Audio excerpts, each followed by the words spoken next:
ప్రస్తుత రాజకీయాలకు ప్రత్యామ్నాయంగా తమ పార్టీ అవతరించబోతుందని తెలంగాణ ప్రజారాజ్యం పార్టీ రాష్ట్ర అధ్యక్షులు జిలకర రవికుమార్ అన్నారు. హైదరాబాద్లో జరిగిన విలేకరుల సమావేశంలో ఆయన తెలిపారు.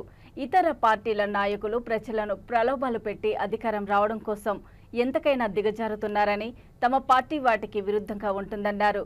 కేంద్ర రాష్ట్ర ప్రభుత్వాలు ప్రజలకు ఇచ్చిన హామీలు నెరవేర్చేలా తమ పార్టీ తరఫున రాష్ట్ర వ్యాప్తంగా పెద్ద ఎత్తున ఉద్యమాలు చేపడతామన్నారు.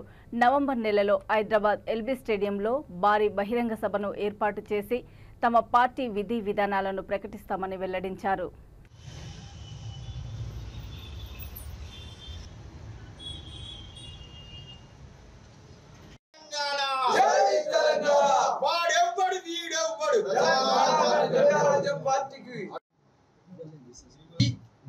నవంబర్ 2వ వారంలో ఎల్బీ స్టేడియంలో భారీ బహిరంగ సభ చేసి ఈ పార్టీ యొక్క విధి విధానాల కార్యక్రమాలన్నీ తెలియజేస్తూ అనేక మందిని బలోపేతం చేస్తూ రానున్న 2028 సంవత్సరంలోనికి ఈ తెలంగాణ ప్రజారాజ్యం పార్టీ అధికార లక్ష్యంగా ముందుకు వెళ్తుందని తెలియజేస్తూ మరి యువతను, గ్రామంలో ఉన్న యువతను, మండలంలో ఉన్న యువతను, నియోజకవర్గంలో ఉన్న యువతలను, అలాగే ఆయా జిల్లాలలో ఉన్న యువతలందరినీ వారికి ఒక ప్రత్యేకమైన విధానాన్ని ఏర్పాటు చేసి వారి రాజకీయానికి పురికొల్పే విధంగా ఈ తెలంగాణ ప్రజారాజ్యం పార్టీ ముందుకుంటుందని తెలియజేస్తూ జై తెలంగాణ, జై తెలంగాణ.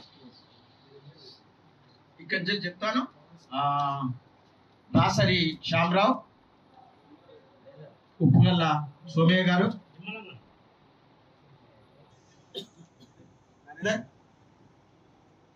చెరుకూరి రత్నరాజ్, జి శైలేష్ గారు, బంగారి రమేష్,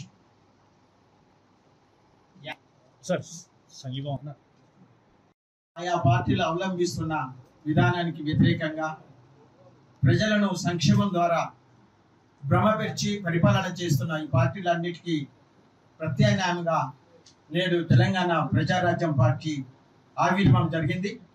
ఈ తెలంగాణ ప్రజారాజ్యం పార్టీ గ్రామాలలో, మండలాలలో, జిల్లాలలో, పట్టణాలలో యువతను ప్రత్యేక ఒక వ్యవస్థగా ఏర్పాటు చేసి వారిని రాజకీయానికి ముందుకు తీసుకురావడానికి తోడ్పడుతున్నది. ఎందుకంటే గడిచిన 10 సంవత్సరాలలో ఈ తెలంగాణ ఉద్యమంలో పోరాటం చేసి అనేక మంది ప్రాణత్యాగాలు చేసినప్పటికీ ఈ 10 సంవత్సరాలలో బానిసకు ఒక బానిస అన్నట్టుగా పరిపాలన జరిగింది. ఆ పరిపాలనలో 10 సంవత్సరాల పరిపాలనలో కాళేశ్వరం లక్షల కోట్ల రూపాయల వ్యవధి, అదే రీతిగా దానిలో నుంచి బయటపడ్డాక ఈ కాంగ్రెస్ ప్రభుత్వము ఇప్పుడు మూసి పునరుజ్జీవం అనే 5 లక్షల కోట్ల వ్యవస్థను తీసుకొస్తున్నది.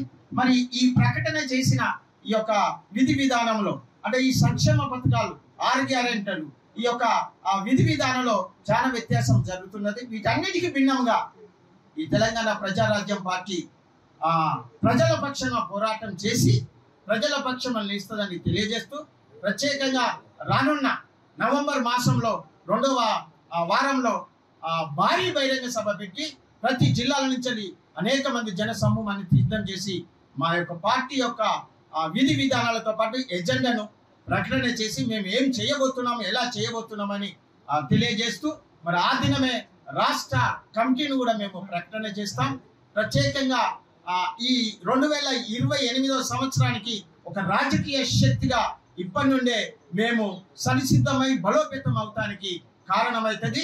2028లో ఈ తెలంగాణ ప్రజారాజ్యం పార్టీ ఎన్నికల ఒడిలో నిలబడుతుందని తెలియజేస్తూ జై తెలంగాణ.